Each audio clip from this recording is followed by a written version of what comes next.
ओम नमो भगवते वासुदेवाय नमः। स्वागत है आप सभी का मेरे YouTube चैनल पर। मैं हरिओम शर्मा आज आपको आमल एकादशी की कथा सुनाऊंगा। मानदाता बोले, हे वशिष्ठ जी, यदि आप मुझ पर प्रसन्न हैं तो कृपा करके किसी ऐसे व्रत की कथा कहिए जिससे मेरा कल्याण हो। महर्षि वशिष्ठ बोले, हे राजन, सब व्रतों से उत्तम और अंत में मोक्ष देने वाले आमल की एकादशी के व्रत का मैं वर्णन करता हूँ। यह एकादशी फाल्गुन मास के शुक्ल पक्ष में आती है। इस एकादशी का बड़ा महत्व है। इस व्रत के करने से समस्त पापों का नाश हो जाता है और सभी प्रकार की मनोकामनाएं पूरी हो जाती हैं। इस व्रत का पुण्य 1000 गोदान के बराबर होता है। अब मैं आपसे एक पौराणिक कथा कहता हूँ, ध्यानपूर्वक सुनिए। एक वैदिक नामक नगर में क्षत्रिय, वैश्य और शूद्र चारों वर्ण आनंद सहित रहते थे। वहाँ पर सदैव वेद ध्वनि गूंजा करती थी। पापी, दुराचारी तथा नास्तिक कोई नहीं था। उस नगर में चैत्रथ नाम का चंद्रवंशी राजा राज्य करता था, जो अत्यंत विद्वान तथा धार्मिक था। सभी नगरवासी विष्णु भक्त थे और आबल वृद्ध स्त्री पुरुष एकादशी का व्रत किया करते थे। एक समय फाल्गुन मास के शुक्ल पक्ष की आमल की एकादशी आई। उस दिन राजा, प्रजा तथा बाल वृद्ध सबने हर्षपूर्वक व्रत किया। राजा अपनी प्रजा के साथ मंदिर में जाकर पूर्ण कुंभ स्थापित करके धूप दीप आदि नैवेद्य पंचरत्न आदि से धात्री आमले का पूजन करके इस प्रकार स्तुति करने लगा कि हे धात्री, आप ब्रह्मा जी द्वारा उत्पन्न हुए हो और समस्त पापों का नाश करने वाले हो, अतः आपको मेरा नमस्कार है।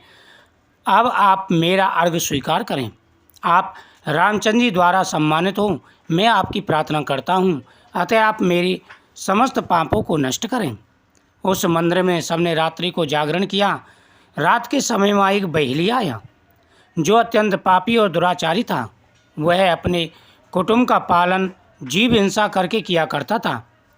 भूख तथा प्यास से अतिक व्याकुल वह बहेलिया इस प्रकार जागरण को देखने के लिए मंदिर के कोने में बैठ गया और विष्णु भगवान तथा एकादशी महत्व की कथा सुनने लगा।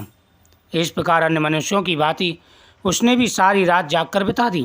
प्रातःकाल होते ही सब लोग अपने अपने घर को चले गए, तो बहेलिया भी अपने घर को चला गया।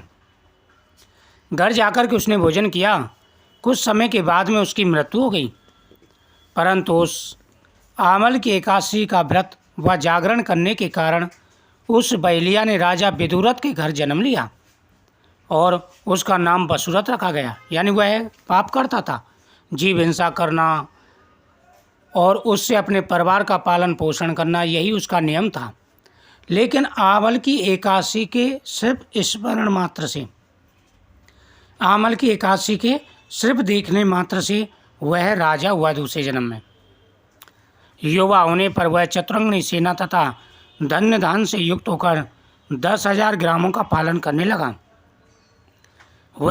वह तेज में सूर्य के समान, कांति में चंद्रमा के समान, वीरता में भगवान विष्णु के समान और क्षमा में पृथ्वी के समान था। वह अत्यंत धार्मिक, सत्यवादी, कर्मवीर एवं विष्णु भक्त था।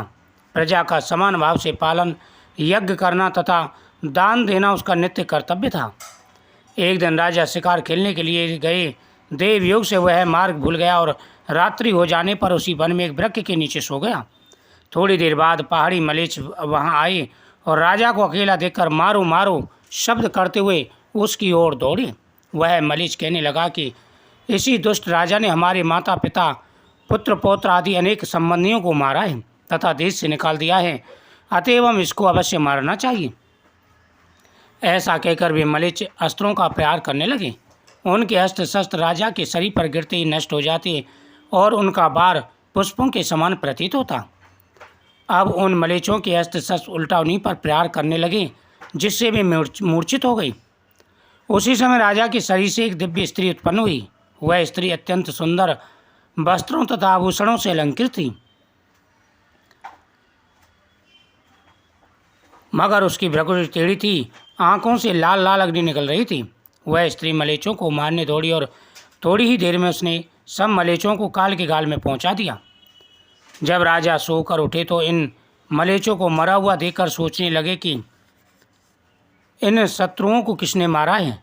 वह ऐसा विचार कर ही रहा था, तभी आकाशवाणी हुई कि राजन, इस संसार में विष्णु भगवान के अतिरिक्त कौन तेरी सहायता कर सकता है।